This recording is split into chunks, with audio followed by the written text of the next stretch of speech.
You're listening to Energy Insiders, a weekly update on clean energy and climate policy with Renew Economy's editor Giles Parkinson and leading energy analyst David Leitch. Energy Insiders is brought to you by Evergen, providing cutting-edge energy management software for battery optimisation, virtual power plants and distributed energy resources. And Pylon, helping solar installers and retailers design high-resolution solar proposals in minutes. Hello and welcome to this latest episode of the Energy Insiders podcast. My name is Giles Parkinson. I'm the Editor-in-Chief of Renew Economy and editor of the EV-focused sister site, The Driven. And joining me, as usual, with a smile on his face, as I can see in our video recording, is ITK Principal David Leitch. David, I trust you are well. I am well, thanks, Giles. And having the new puppy, meaning you're having to get up at blasted 5 every morning and wander around the ovals, probably is very good. And you know what? I caught a lyrebird on the bush track this afternoon. Well, I didn't catch it, but I was able to take a photo of it. So that was all very exciting. But along with that, we keep innovating here at the Energy Insiders podcast, don't we? Not only have we got the video catching up with Joe Rogan fairly quickly, as far as I can tell, if that's the goal, but we've gone to the multi-interview, multi-guest forecast. The 7:30 report, it better keep its, pay attention. Otherwise, great things could happen. Watch out. Absolutely. Yes. Yeah. Well, look, you're right about the videos. There was one clip of us from last week that got 25,000 views this week. So, it's practically famous.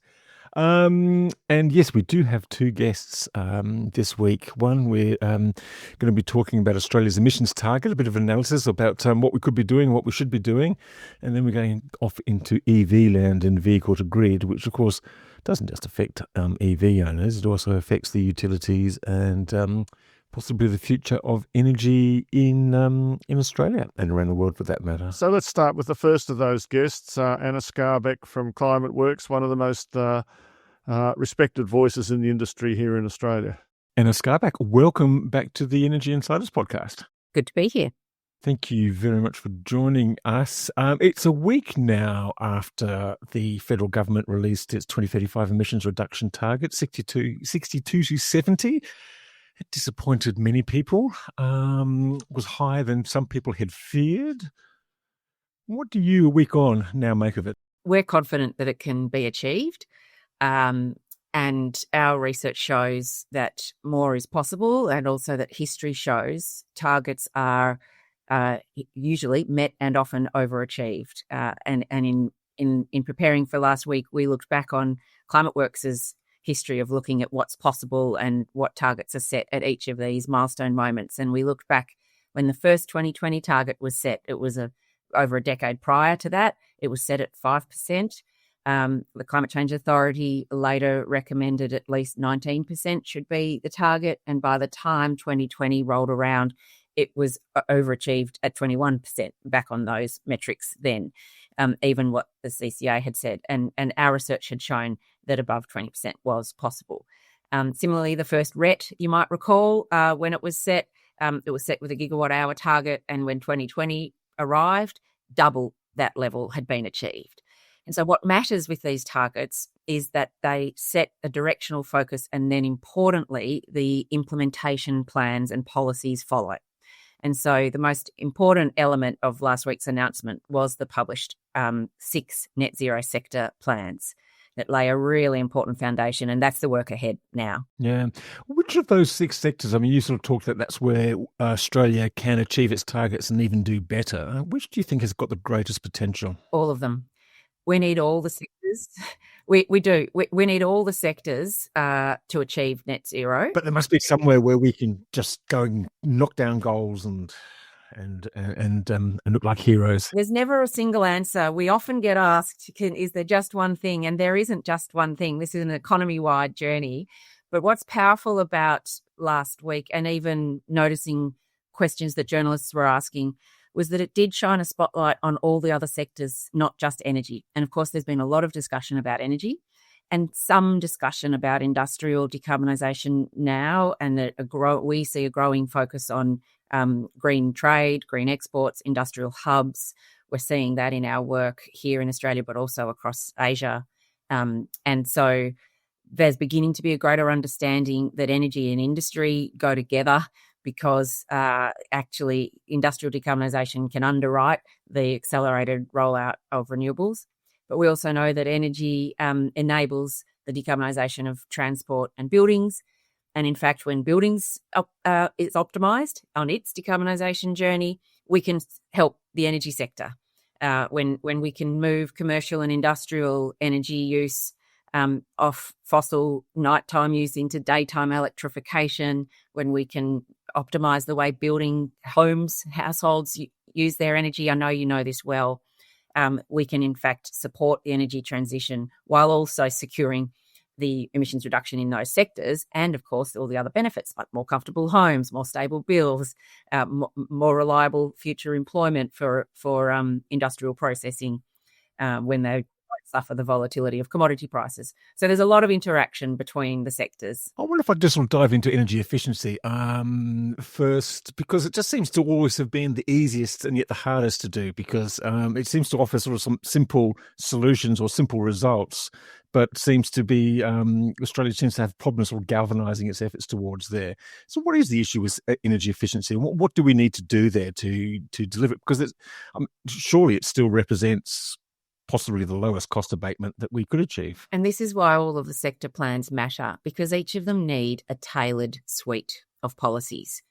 And the barriers to energy efficiency, they're similar but different in each of the sectors. In the household sector, some of the barriers is the supply chain and the historical tradie relationships where their suppliers of equipment come from. And so getting ahead of that is something that governments can support with training, with supply chain purchasing underwriting, with consumer awareness, with one-stop shops. And each of those sectors has a similar but different set of barriers. And there is a policy support solution in each of them. And we know there's a technology solution already. And that's what matters now, is that because the direction's been set, there's now an opportunity for industry to work with government to say, well, these are the policies we need now to enable all of that. And ultimately, Giles, it's about normalising net zero into the ordinary course of business and into the ordinary course of government. And so, Anna, can I ask, there's so many different ways to think about these kind of questions. And someone asked me the other day, is it better to have a carrot or a stick approach or both? And what does Climateworks, have you looked at that question? Yes, the answer is both. And what we've seen and if you think about the way policy suites operate, there in any sector there is a bell curve of ability to adjust to a new normal. And so it's often the leaders are ready and smaller or more vulnerable players are less ready. And so often stick policies are often universal and usually used to set a minimum rising floor, and incentive policies lift the ceiling higher and higher. And so lift the ambition. The ambition. Lift the possibilities. That's right. So I'll come on to that at the moment. Now, the main stick policy that we have is the emissions reduction fund for the top emitters, or target for the top emitters. That, I think, achieved well. The top emitters reported a 2 million tonne reduction in emissions in their first year. Not 2 million. Was it 2 million? I don't think. It wasn't a very big number. And that target is due for review. That scheme is due for review next year, I think, isn't it? And for myself, I have always thought that it was too easy to achieve because emitters just used ACCUs to get out of it. And there's, whatever you think about ACCUs, they in a sense, they don't really they don't represent the actual emitters doing anything. They're just buying their way out of the issue, even if you think the ACCUs are genuine. What do you think, what would you be advising if you were to make a submission to that review? What's the sort of things you would be saying? There are many opportunities for that review presents, and indeed part of it is catch-up, that in the time since the scheme commenced, guidance on a number of those issues has evolved. So you mentioned obviously there's the trajectory. So how steep are the emission reductions requirements each year? And the target is steeper. So it's a natural expectation that steepness increases. And similarly, you mentioned about the use of ACCUs, that we're seeing global and local guidance evolving now to recommend and recognise that the use of ACCUs is alongside your own decarbonisation pathway that is credible, and that there will be residual emissions in any pathway, and so it's considered credible to first align your emissions pathway with the Paris-aligned targets, and then use nature restoration aligned, biodiversity aligned credits, which enables a double dividend benefit there, that we do need to restore nature and sequester carbon at the same time as this industrial transformation is occurring. And so that safeguard mechanism has, if you like, the minimum floor of emission reductions, which we hope to see extended to match the Paris-aligned trajectories, but also the use of nature sequestration, so ACCUs with biodiversity considerations for the residual, for going over and above what the minimum pathway requires, is a double dividend policy for the nation, because the land sector also needs that support. And we know that industrial transformation is often lumpy. So facility upgrades come at a step rather than a path. And so there is an opportunity to smooth those paths while doing nature restoration at the same time. But it does need a framework that's grounded in credibility. I want to stay on the industrial sector a little bit and stay on the scheme. Like a lot of the top emitters are gas producers. They don't really have any easy way except to buy ACCUs, do they? And there is still a focus on gas expansion. So, I get both sides of this in the sense that it's absolutely clear to me that there's no doubt that gas is a really big source of global warming and the most steadily growing source. That's beyond any question in the science. But equally, I kind of get the politics and the economics and what you can actually achieve. But how can these big gas emitters, what can they actually do to reduce their emissions besides buying their way out of things? Again, the answer is both. The sector plans have been very clear that in a net zero economy, the use of fossil fuels phases down substantially and almost completely in the case of every fossil fuel. Sorry, can I interrupt? Do you actually subscribe to this net zero? I mean, I personally feel that net zero is a cop-out. I want absolute zero. And I feel that, net zero is just a cop-out in and of itself. Did Andrew Forrest ring you up, David? If he did, I'll be sure to tell you. And this... The global guidance on what a credible transition plan looks like for a company or a nation is quite clear that it's both. The net is often considered to refer to land-based sequestration or possibly geological. It's not considered to avoid the need to eliminate the emissions that can be eliminated. And so we've mapped the carbon budgets. We understand that technology can still, given the delays, we can adopt the technological solutions in time to stay within that carbon budget, but only if we're also sequestering, especially with nature-based sequestration and some limited geological sequestration for some limited residual emissions in some industrial sectors. It's quite narrow. And so I think the understanding of what you call offsets or net has evolved a lot since the term was first coined. And certainly best practice evidence now sees those sequestration opportunities as essential in the land sector plan and essential for our planetary stability. Like, we understand the role of nature restoration. It's not instead of achieving the decarbonisation trajectories that each sector has been set. And so the Sustainable Finance Taxonomy, for example, outlines those trajectories by asset class. It has sunset clauses for the use of gas in some activities, for example. The technology and the transparency around that is becoming much clearer, and there are taxonomies in dozens and dozens of countries. So at that incentive end, labelling the finance as green or in transition now has a fairly clear evidence base.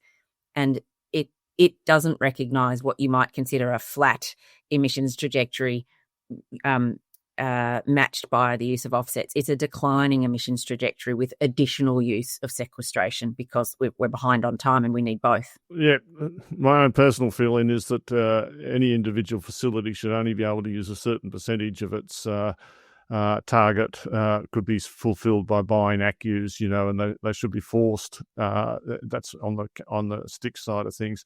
I now want to turn to something that. Come on, you want to say something? Oh, just that there's the new mandatory corporate disclosure legislation is in place for the first time this financial year. So major companies will need to be transparent about the assumptions that sit behind their targets and their plans to achieve it. That's great. That is good. Disclosure is wonderful. It's something we haven't seen enough of from. Now, for myself, I think the most useful thing that Climateworks has ever done, this is just my personal opinion, of course, is like these decarbonisation geographies, like Wollongong or my personal favourite, Gladstone. I just wondered, we still don't really have any clear sort of central policy that really focuses on this kind of geographic opportunity. I kind of pick on Gladstone because it's something you released a report on at Climateworks not so long ago, and I personally have done a lot of work and thinking about there. But how do you think the actual policy really could emphasise that geographic centric approach? There are some good opportunities. Now there's a decade-long target and there's an energy sector plan, an industrial sector plan, and there's some good levers that can be drawn upon. They're not yet in place though, so the work is still ahead. One of those, we've got the introduction in the energy sector plan of the DSU, the Demand Statement of Opportunities. We would see that should sit inside a broader demand side strategy. And when you start thinking like that, you really think about who are the users of the energy and how can we optimize that to really match with the supply. That lends itself to a regional or a zone-based approach, as you've been highlighting. And so we would suggest that you could match that with regional ISPs, a mini version of that asset planning that now that AEMO is being asked to consider not just the supply side, but the demand side, that's a great platform to do as you've suggested and take the view of Gladstone from that new broader AEMO perspective of demand and supply. Alongside that, our work in Gladstone has highlighted that you talked about carrots and sticks, that the stick is not enough in a large zone like Gladstone. And to get these new technologies, to get green ammonia going as an input to build the green hydrogen supply so that the industrial facilities can put their investments in place so they know the supply will be there of that new commodity. You can see it's an integrated ecosystem. And that's why those industries are clustered there. So creating something like a green ammonia mandate, just like we've seen there's an aluminium production tax credit, there's work that government can do on the demand side for incentives so that buyers know there's an offtake there or buyers know that there's a demand source. Just as we were talking about with the RET, that's how we got renewables going. We know that LNG facilities were supported with offtakes. So we can see policy suites have a history of how they work together, and taking a zone-based approach allows that suite to be focused on what that zone needs. And Australia's now got the Net Zero Economy Authority, an agency that's been established to do this coordination in focused regions. I'm one of its board members, and it's only been around for a year or so, but it is focusing on the heavy industry regions where coal is closing, and yet the industrial output there will continue into a zero emissions economy. And so there's an opportunity for government to do more of that coordination. And that's the opportunity we have in the decade ahead now. Yes. It's hard to know. I mean, let me just ask one more sort of fairly silly question because it's already been asked and answered about 100 times. But we've got all these different plans now and a lot of sort of subsidies, whether it's a Yallourn power station subsidy or an aluminium subsidy or a smelter subsidy or the capacity investment scheme. There's a lot of sort of the dry economists to a person would all say that some kind of carbon price or carbon tax is the better solution. Does Climateworks have a position on that? Is it too late? Is it too late to change again, to do it in the theoretically pure way, or are we going to get stuck in this role where the government, I always worry that the road to hell is paved with good intentions, if I can put it that way, and Climateworks has long said we need both price signals and other tailored policies, so regulations, subsidies, standards, and research from Oxford shows that the fastest way to accelerate these really large-scale transformations is both. That it's a bit like we were talking about the floor and the ceiling. We do need to introduce new technologies into the economy, and we need to do it fast. And that goes back to the conversation about the net zero. It really is about getting to zero, but the net is because we need to be netting while we're getting down to zero, because we've left it too long so far. But the opportunity is there. And so you really need to target urgent support to the known winners, the technologies we know we need, while also setting a rising minimum floor of eliminating the ordinary course of emissions, if you like, across all of the supply chains. And so it's an and approach, so that each sector can move faster than it would with a single incentive. We actually need to tailor it and lean right in, and that's what these sector plans provide the pathway for. And my final sort of question, I look as a financial analyst, and what I see is that we're like the world's second or third largest exporter of thermal energy at the moment. And just looking at some data very recently, and I can already see that we're losing competitiveness in that space, irrespective of climate. You can see that Indonesia, where I think Climateworks has some people, has sort of taken over some of the lower coal share, and they're exporting more tonnes, and Australia's not. My question to you is someone that's looked at it for even longer, as long as me, is what do you actually see replacing thermal energy in our export suite that will preserve our balance of trade and stuff? I mean, hydrogen seems like such a hard ask. What else have we got in the potential? At Climateworks, we stand in the shoes of success. So what does a prosperous net zero economy look like in that future net zero 2050 world? And when we studied this for Australia, we saw that Australia's mining output does increase for the metals and the minerals, just not for the fossil fuel products themselves. And when we think about what do our trading partners do to also achieve net zero, they're also doing what we're doing. They're electrifying their industry, their transport, their buildings. They're coming off their own thermal generation. They're optimizing their software and the smart equipment to be more efficient. And they're including more nature-based, nature-aligned land use, both for farming and food production, which we know can complement, and also in consideration of infrastructure rollout.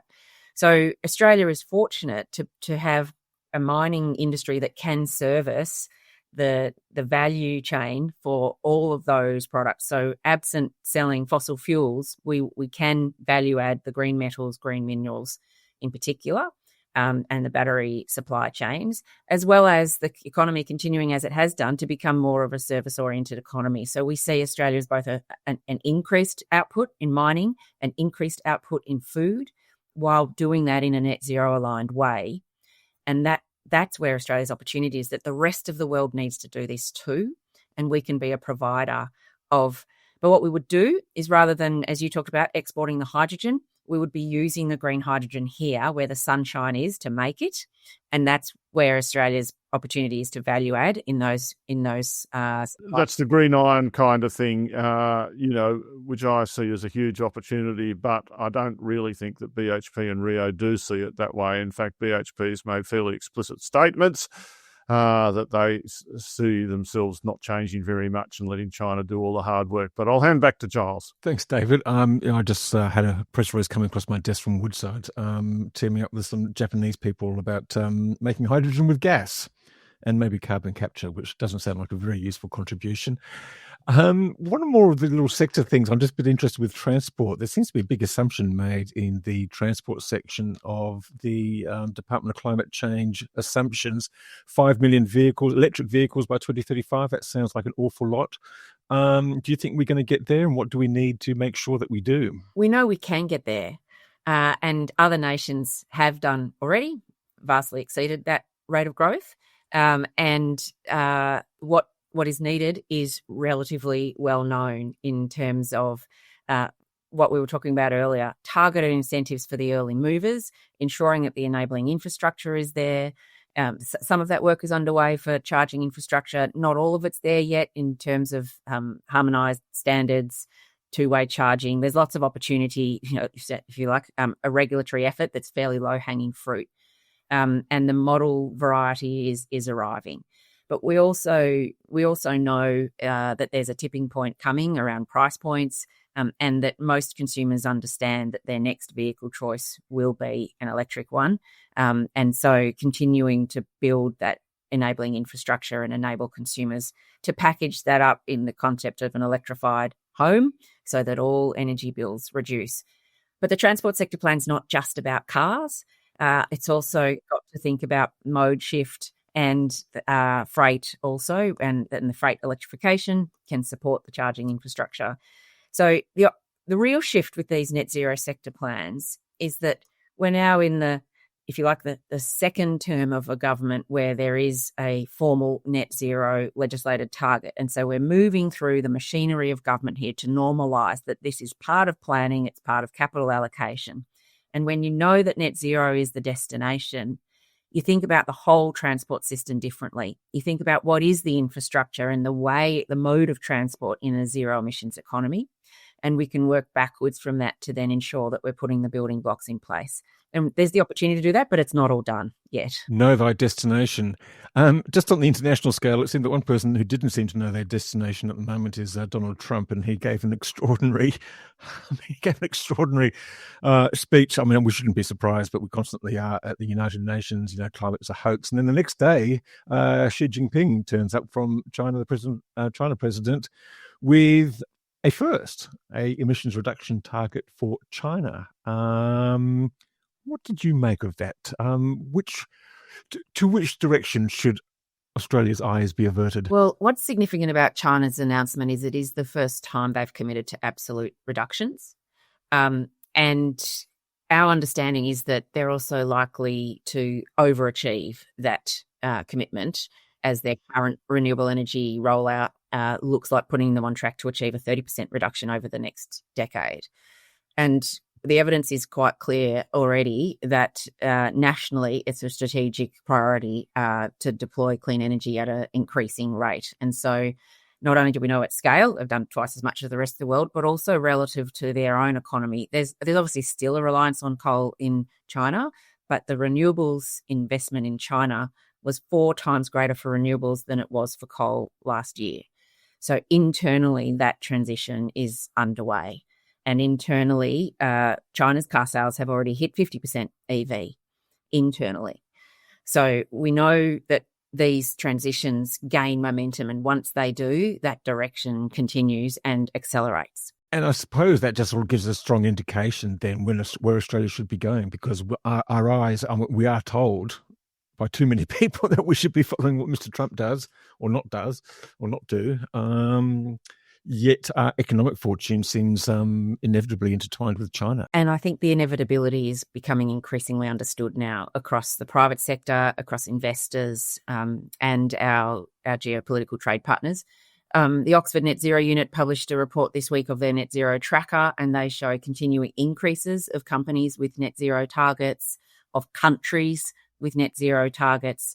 And we know that Australia, as a developed economy, is already adopting now this mandatory disclosure for companies, which other nations already had, because in the financial world, capital is global, and investors are wanting to understand all their global investments from this perspective of adding climate to the financial risks and opportunities lens, and then having instruments that can normalise that, whether it's equity investment indices that are climate aligned, whether it's being able to understand a company's climate transition plan with standard metrics, and that guidance is now available from the Australian Treasury. So I do think we're at the beginning of this normalisation. And it still means we've got a lot of heavy lifting to do, but the foundational layers are being set.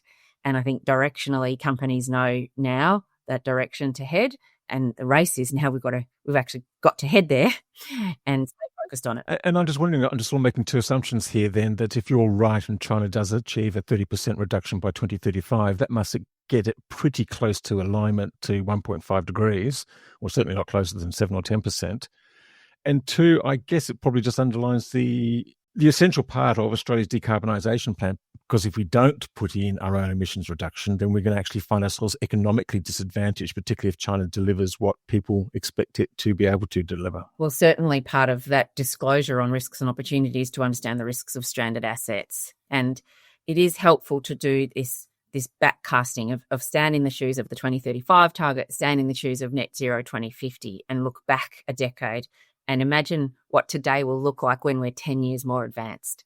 And it is helpful to imagine 10 years ago in 2015, I remember the target setting process then and the sense of nervousness about setting targets that are now on track to be achieved, the sense of nervousness about whether new technologies would emerge to achieve what's needed, and that is occurring.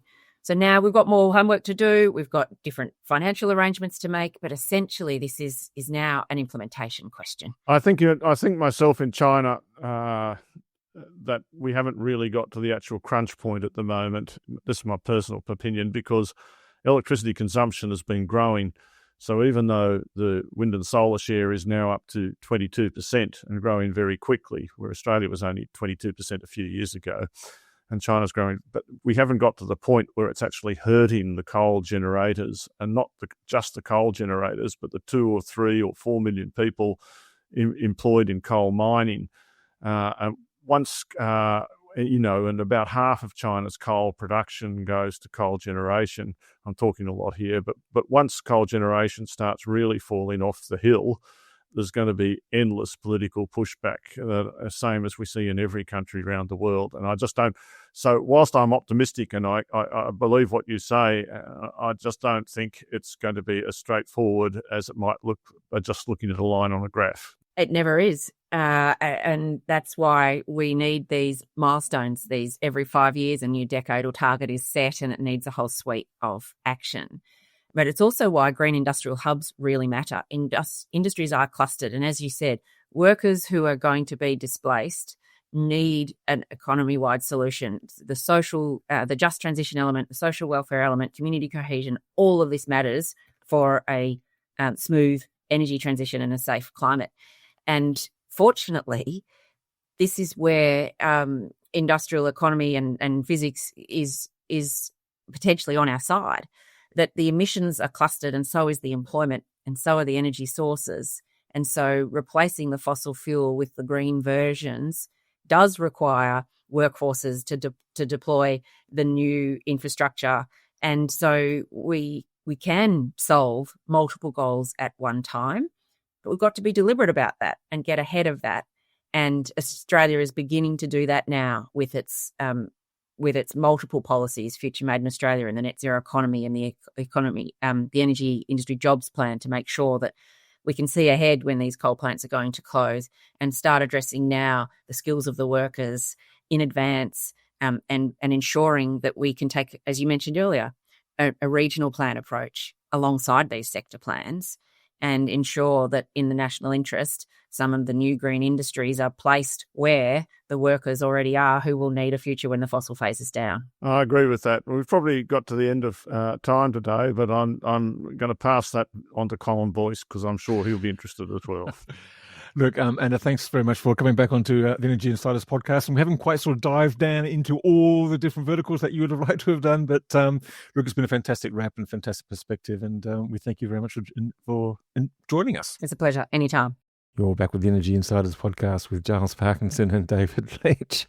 David, before we move on to our next guest, any particular takeaways from Anna's discussions? It is interesting, just like, not focusing on the number now, but actually focus on the doing, I suppose. But I thought that the Chinese intervention was actually quite interesting. Even if its numbers fell short of where people would like to see it, that's probably the way they go about things. Yes. As I mentioned in the note I wrote myself this week, I mean, I think and as we discussed, I mean, there's a huge, there are millions of people employed in China's coal mining industry. And about half the coal they produce goes into coal generation. And at the moment, as I've said a couple of times, the coal generation is basically flat. Although when you look at it on a trend basis, it is actually starting to drop off. And it's incredible to think that the wind and solar share in China is 22%. If you'd said that a couple of years ago, when they were building untold nuclear plants and untold coal generation plants, your conservative friends, of whom you've no doubt got many, Giles, or used to have, would have laughed you out of town. But the fact is, it is up to 22% right now, and it's going to keep growing very rapidly. And this soon is going to cause real tension. It's not just me who can see that. I read on LinkedIn Laurie Miliverta, who's one of the most respected China watchers out there, said exactly the same thing. I hesitate to say great minds think alike, but we both... Well, they could in theory. I could say that, but it just wouldn't be true. I mean, we think alike, but only one of us is a great mind. But anyway, so it is interesting to look at China. It is interesting to look at Australia's domestic coal industry is flat now, The costs have risen in Australia, and we've been priced a little bit out of the market. And even in Asia, with the exception of India, where demand certainly is still for coal is still growing strongly, really the available market isn't growing very much, I don't believe. And so the pressure is just gradual. The screws are turning. And this makes it all the more reason, for us to think carefully that it is appropriate to have policies that turn us away from coal. We do have to find alternatives. But anyway, I've said that a couple of times. No, it's interesting. I just thought it was mildly amusing that China came out with a number, 3,600 gigawatts of wind and solar by 2035, and all the experts were sort of saying, well, that's not very much. It's actually... So that's 3.6 terawatts, right? That's exactly right. Power, not generation. Yes, I know. Yes, so, and they'll probably do a lot better than that, particularly if they keep up on their current run rate. Well, we don't talk about their batteries. I mean, we talk about batteries in Texas and California, and the trouble, to be fair, getting good data on what's happening in China is incredibly difficult, and we don't really talk about their EV industry as much as we should. But, Australia is way behind, really. We talk about... Anyway, moving on to our next guest, Giles. Well, we are going to be talking a little bit about the EV industry. It was fascinating to see this week that both Origin Energy and AGL came out announcing vehicle-to-grid trials within one day of each other. Origin Energy focused on just BYD. AGL came out with 4 car makers, which we're just about to hear. We caught up with Jane Butler, who is the head of electrification and innovation at AGL, to talk about the plans for vehicle-to-grid, batteries on wheels. Jane Butler, thank you very much for joining the podcast. Thank you. It's great to be here. Thanks for having me. Look, it's a big week for vehicle-to-grid. It's not just AGL, but another one of your unnamed rivals has also announced a vehicle-to-grid trial. Why is it suddenly happening now? Look, it's great. I think it's great. There's so much activity in the market at once. It's really a point in time, in the market, and it's good to see everything moving forward. So, it was really great to see so much activity. What exactly have you announced then? I'm a bit confused about whether it's 50 customers or 100 customers as part of a trial. What I find really interesting is that you've got 4 car makers there, Hyundai, Kia, Zeekr, and BYD. So that's pretty interesting. So can you just maybe clarify exactly what it is and when it will start? Yeah, sure. We're quite excited about it. So our trial really is taking an ecosystem approach. So like you say, we've got those 4 car makers. That was really pivotal in bringing on as many partners as we could. So BYD, Zeekr, Kia, and Hyundai, and we're still speaking with more partners, and ultimately we want to make this technology available to as many consumers as possible. So no matter which car you've got, no matter which charger you've got, no matter which DNSP zone or network you live in, we need to get this technology to seamlessly work for everyone. So our trial's really about bringing all of that together. A key barrier we've been aware of is the warranty issue, on V2G. So that's why we've been talking to the car makers, and they've agreed to come on board to help provide the warranty provisions for the customers participating in this trial. So we think that's really important to get consumers comfortable. G. That's exactly right. In fact, I was interested that seemed to be the focus of it. So have they provided the warranty provision just sort of, I'm just wondering to what extent they're on a voyage of discovery as well to see how their batteries do actually manage with vehicle to grid. Well, I think that's why we do trials, right? So I think we'll be doing some data sharing, as part of the trial to make sure that not only do consumers have comfort, the car makers have comfort, as do the networks. So we've brought on every single, DNSP where AGL operates nationally to also be trial partners, as well as a number of charger OEM partners. So it's really bringing all of that together to trial what works. And we really hoped beyond the trial that we're going to be able to scale it. Yeah, absolutely. And so you've talked about so what are the major barriers that you can kind of see? I mean, you've mentioned sort of car warranties. That's got to be one. I guess another one is potentially the number of cable or sort of equipment suppliers that are out there that are registered, that are approved. Are there any other sort of regulatory or sort of philosophical barriers on the behalf of the DNSPs, or even resistance with your own company in terms of sort of how you evolve a business model? No, look, I think the market's all heading in the right direction. I don't think there's any resistance from anyone. I think everyone's really bought in to try to make this work. I think with all new technologies, it's a reality of making the complex simple is, I think, really the journey that we're on. So at the moment, if you're trying to connect, it's a little bit of a patchwork depending on where you live, how you might connect to the network, depending on what type of charger you have, etc.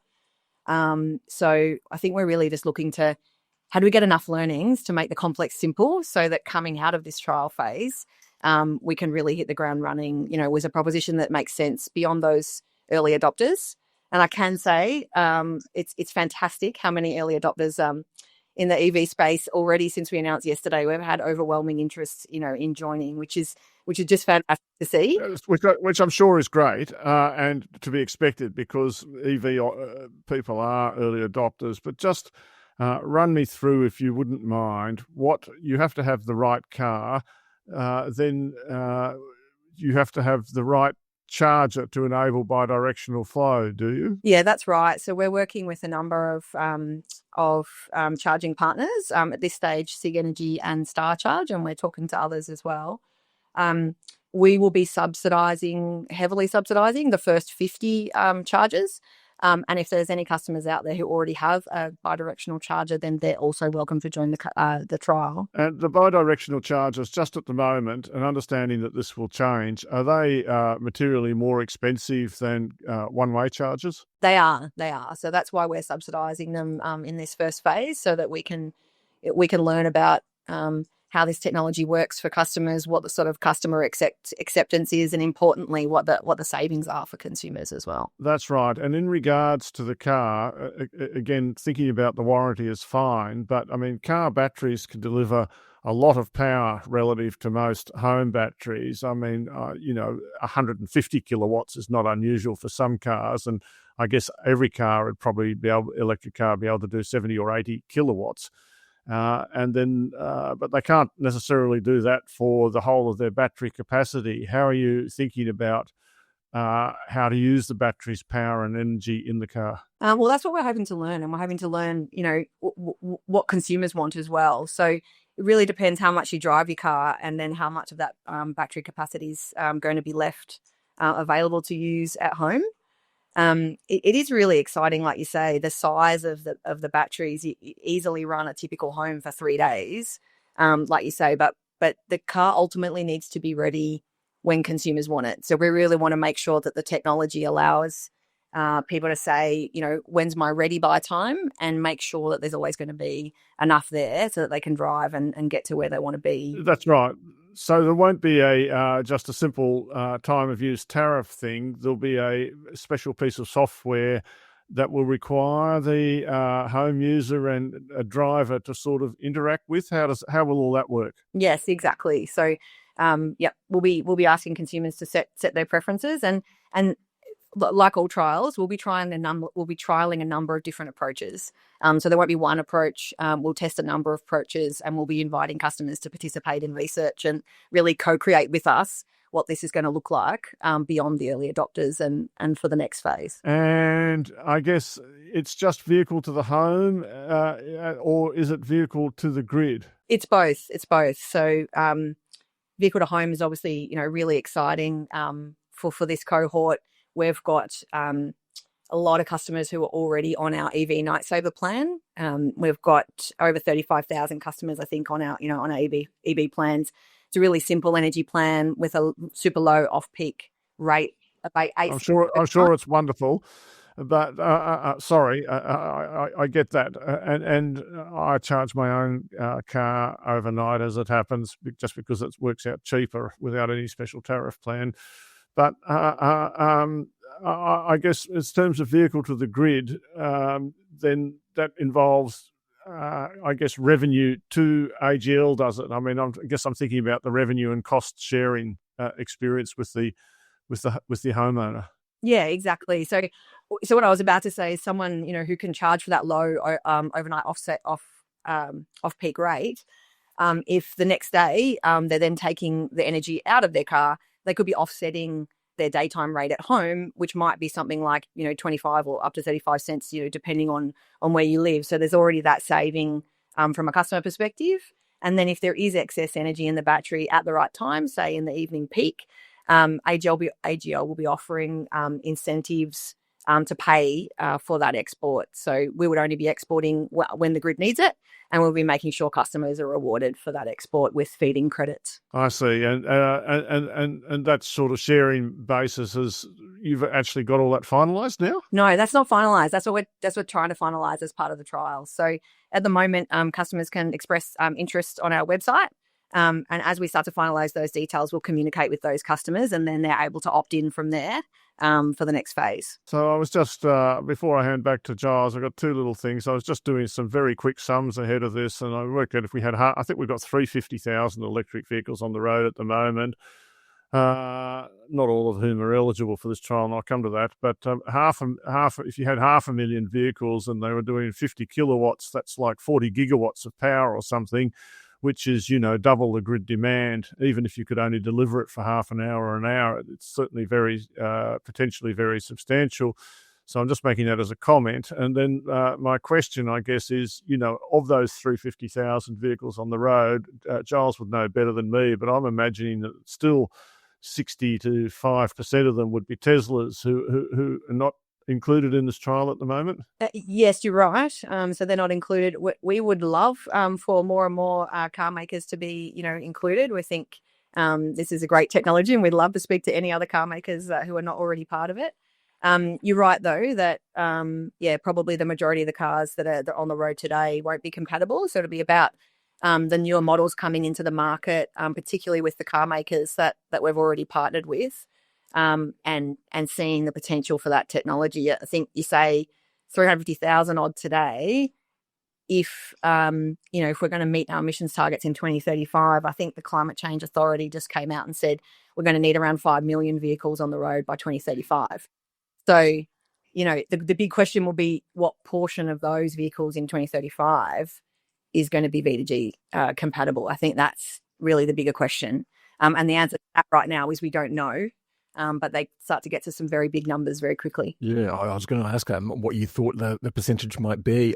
Just on the issue of Tesla, though, because as David has pointed out, they do account for the majority of sales up to now. Have you approached them at all? I'm not going to disclose who we haven't haven't approached. We've been very public in welcoming anyone to be part of this trial who wants to be part of this trial. We're really trying to create a collaborative ecosystem to get as many partners involved in the trial. So I think, as I said before, the Nirvana state here is no matter what car you drive, no matter what charger you've got, and no matter what network you live in, that this technology will be available to you. Now, that's not the reality today, but that's the collaborative ecosystem that we're trying to build and the future that we're trying to get to. Yeah, and so you're hoping to sort of offer this sort of wide, across a wide range in about 12 months' time in 2026? Yep, that's right. Yeah.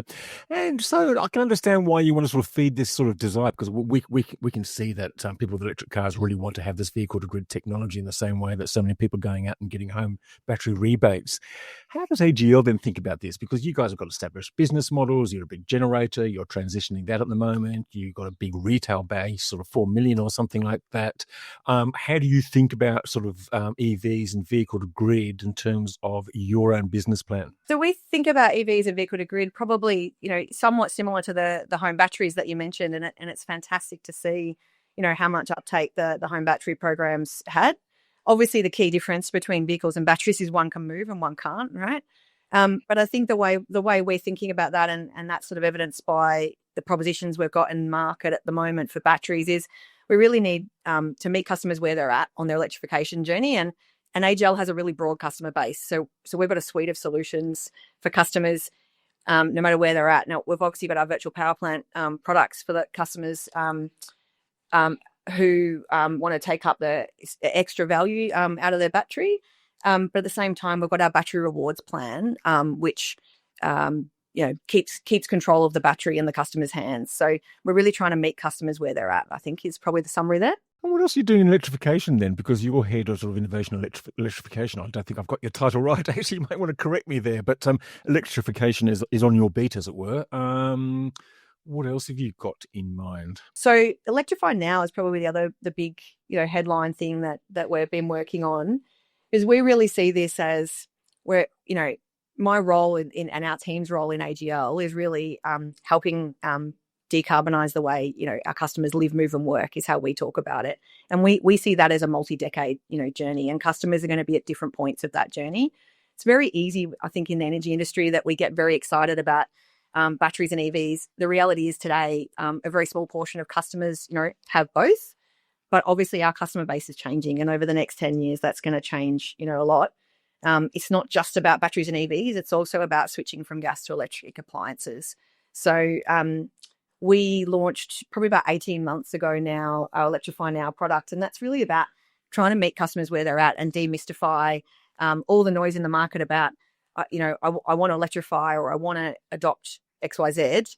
How do I go about that? So and it's not easy, is it? I mean, Damien Nix, the CEO of AGL, we had him on the podcast a month or so ago, and he told us after the recording stopped, actually, but the challenges of electrifying his own home. It's not easy. No, it's not. So there might be lots of barriers. We recognise the upfront cost is obviously a huge one. So we've partnered with green finance lenders, and we're doing a lot in the upfront cost space. What we're finding with Electrify Now is that often customers are coming back again and again to ask questions, and they might be doing one step of the journey and then 12 months later coming back and asking another question. So it's really great tool to be able to engage with customers and say, all right, I might have solar now, and the customers can then choose, all right, what about a battery? What about an EV? What if I get an electric cooktop, etc.? And the tool will calculate for them, what are my upfront costs? What are my bill savings, and also what are my emission savings as a result of that? Jane, just out of interest, what are the kind of KPIs that AGL looks at in terms of its benefit to AGL from this whole process? What are the kind of KPIs? Well, I think whatever's in our customers' interests. Ultimately, customers are going to vote with their feet, right?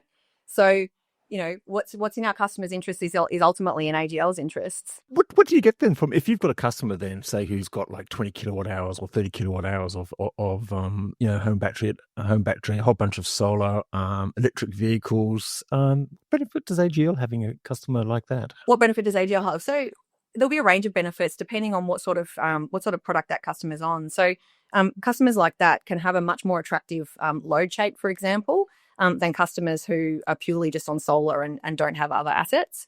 Customers who also choose to opt into our virtual power plant products will not only be, getting extra bill savings themselves, but also AGL will be able to trade those batteries in the market. So it's really about, I guess, a portfolio approach, not only on the supply side of our business, but also on the demand side of our business. So we're really looking at, we've got a range of flexibility products that we talk to on the demand side of our business. So when we talk about things like virtual power plant, we don't just mean batteries and EVs, although that's a really big part. We have a range of flexibility products that not only help customers save money, but help AGL's load shape and portfolio. So another great example of that would be our hot water orchestration program, for example. So we've got over 100,000 customers that we're actively orchestrating hot water. It's one of those rare win-win-wins where the network's winning, wholesale's winning, and the customers. So sorry, I am interested in these metrics a lot. You may have already mentioned, how many customers are you able to say, and how many megawatts of, I don't know if megawatts is probably the wrong answer, but customers do you have on a VPP? So I don't think we disclose the customer numbers publicly, but what we do disclose is our targets around the total gigawatts. So we're at around 1.5 gigawatts of our total decentralized assets under orchestration. So we're well on track to hit our enterprise targets early in terms of that. So we recently, in our latest climate transition plan, have announced a revised ambition of 2 gigawatts of demand side flexibility by FY27. So that means that right now AGL can, have a dispatchable load, which might be load reduction, or it might be battery power, of 1.5 gigawatts into the system. Yep. And that's not from your utility flexible generation. That's just from VP, essentially from residential and business customers. It's not all from residential. So so that includes some of our smelter contracts. It includes our C&I customers, and it includes our residential customers as well as a portfolio. Oh, right. But I mean, the smelters might be a gigawatt. Tomago is a gigawatt more or less. So it doesn't really, I don't mean to be, I'm actually genuinely curious as to what the the real behind the meter sector is actually contributing to that 1.5 gigawatts, because it is a big source of flexible power. Yeah, I think you're right. I think we state that publicly. I think the smelters are around 800 megs, so the remainder will all be customer load. And would you regard yourselves as a leader in that? Because I recall Origin was saying that they had about 500 megawatts, and that was 12 or 18 months ago. I'm sure it's gone up since then, but it was also disclosed not that it doesn't matter, that it wasn't even making money at the time of the takeover bid from Brookfield. That was in the report. I guess, speaking as an AGL analyst rather than just as someone that's interested in electricity, I kind of wonder about the overall profitability. And I do completely get the point. I completely get the point that what's in the customer's interest is in AGL's interest. I strongly believe that. Yeah, that's right. And look, I'm not going to comment on other people's numbers in the market. I think what I would say is we've got a lot of ambition in this flex load space, which is why we came out with a revised ambition of 2 gigawatts by FY27. So we're really seeing strong demand, and I'm particularly talking about my space in the residential customer portfolio. We're seeing really strong demand for a range of flexibility products. So we've mentioned batteries and EVs. I've mentioned hot water. We've also got, for example, a very, really large residential demand response program, which is very simple and sends customers a text message and has very simple, rewards. So I think what I was sort of trying to get at before was about meeting customers where they're at, and because of the breadth of AGL's portfolio, having a suite of products that meets a really different range of customer needs. So a really simple text message and an ability to respond to a peak event and earn a $5 or $10 reward, suits our customers who might not have any CER assets, but can still participate in these flexibility products. And how many of your customers would you say, what percentage of your customers, may I ask, I can ask, would be on that? And is it a growing, on some kind of VPP thing, whether it's as simple as a text message and turning the air conditioner off or whatever it is? you wouldn't be up to 10% of your customers or anything like that yet, would you? Well, I think it might be getting close. I'd have to double check. I'm pretty sure in our latest results, I think we had over 400,000 Flex products in market. What I'd have to check was whether or not, one customer has multiple products and, and how that's counted. But, general terms, we are getting to significant portions of our customers who are on some form of flexibility product. Well, Jan, thank you very much for your brief summary of it all. And look, the vehicle to grid trial sounds really interesting. I'm really looking forward to seeing the results of it, and I'm really looking forward to becoming available, even to Tesla cars which I own and which don't have anywhere near as big a battery as you're saying, David. But anyway, getting close. They have a 50 kilowatt hour battery. They do. Well, mine's now degraded to 43 kilowatt hours, so maybe. Oh, how many kilometres has yours done, Giles? 150,000. Is that all? Yeah. There you go.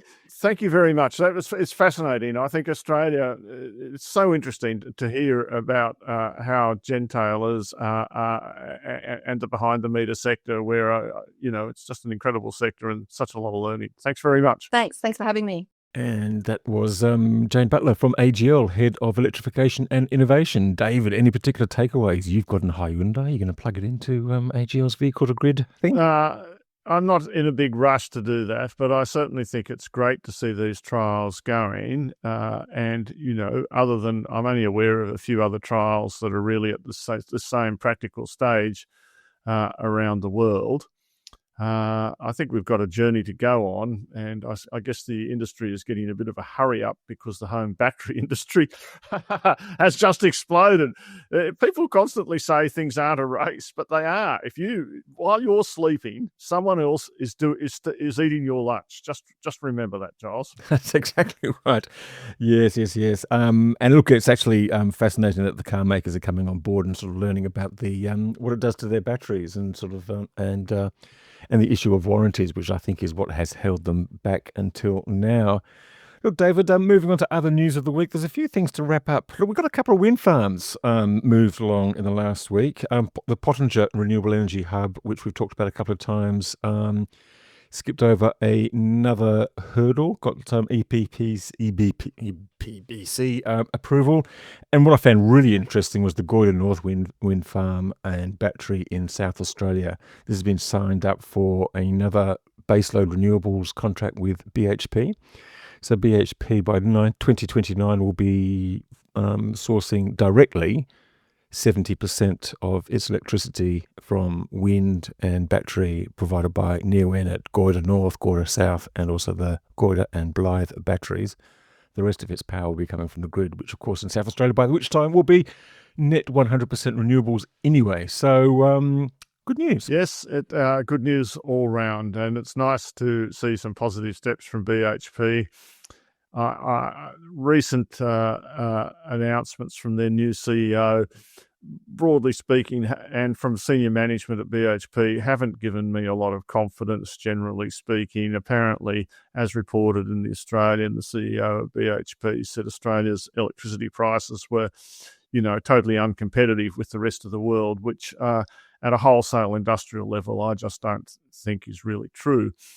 And then we had the head of BHP Iron Ore come back from a trip to China and basically say, if you're thinking about green iron in Australia, well, BHP is not going to be there. We're the biggest producer and we're sticking with the traditional methods. So it's nice to see that actually even BHP can recognise what's happening in South Australia. Well, I suspect that contract was a long time in the making and been in doing so for several years.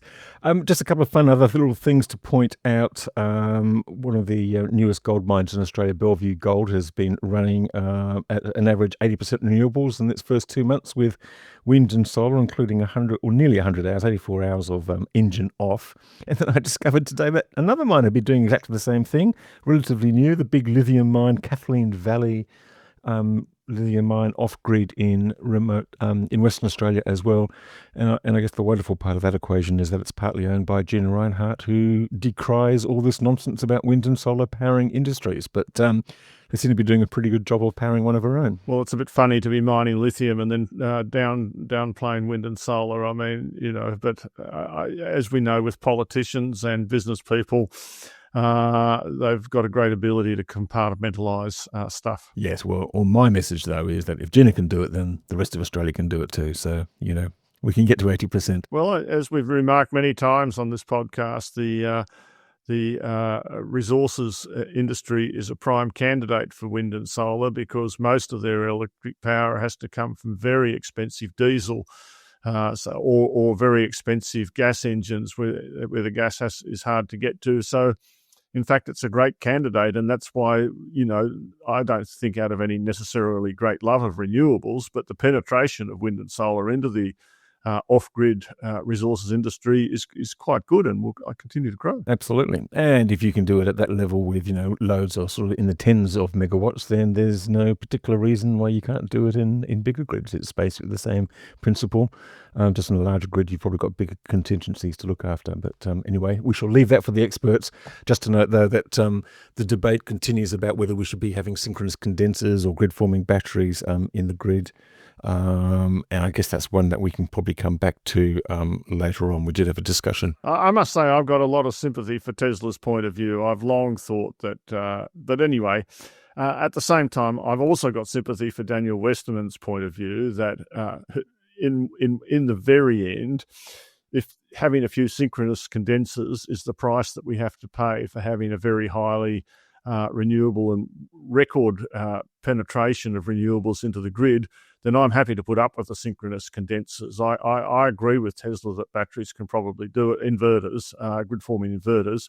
But nevertheless, what do we get to? 77% in a 5-minute basis and 50% renewable for a week. And as I say, a few synchronous condensers. Well, we shall see. We shall see how much that actually sort of adds to the regulated asset base. Anyway, as you did mention that, and we'll leave with this, there was a whole bunch of renewable records, but we'll probably be saying this for the rest of spring. I think we got to 77.8% on a 5-minute basis, 77 point something less on a 30-minute basis. AEMO does its figures slightly different than some of the private forecasters, and as you said, 52% over the week. So progress does happen all the same, even if we'd like to see a little bit more. But anyway. And Giles, we mentioned last or a week or two ago about the new Tesla Megapack. Naturally, BYD has got to come out with its response, and they are now producing or have announced, containers with 10 megawatt hours of cells in them when, it was very exciting 6 months ago to be talking about 6 megawatt hours in a container. And we've had podcasts talking about that. So there's a lot of progress there. And the other debate, which we'll have to delve into more deeply and probably not until we see the next ISP, but is really this thing about whether wind is costing, $3.2 or $3.3 million a megawatt or $4 million a megawatt, as some people come around and say.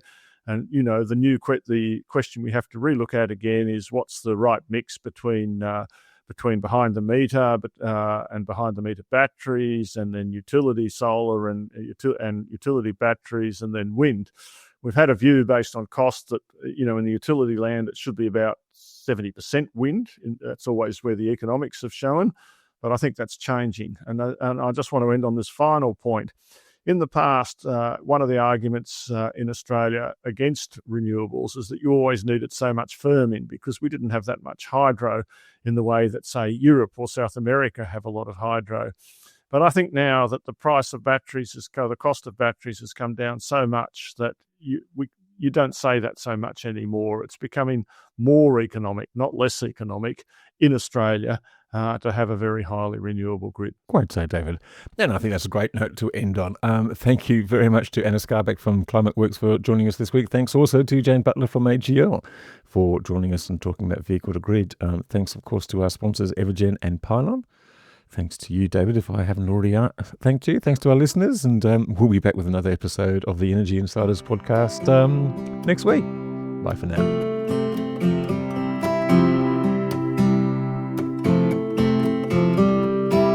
Energy Insiders was brought to you by Evergen, the market-leading renewable energy software business that optimises residential and commercial solar and battery systems. Evergen enables large numbers of systems to operate as a single fleet, so network operators can use them as a virtual power plant, generating significant value for consumers, network operators and the energy system as a whole. Evergen software is powering the energy system of the future. Energy Insiders was also brought to you by Pylon. Pylon provides easy-to-use solar design software for installers and retailers with pay-as-you-go pricing, no monthly cost and no lock-in contracts. Join Australia's top solar companies who trust Pylon to design high-resolution, CEC-ready solar proposals.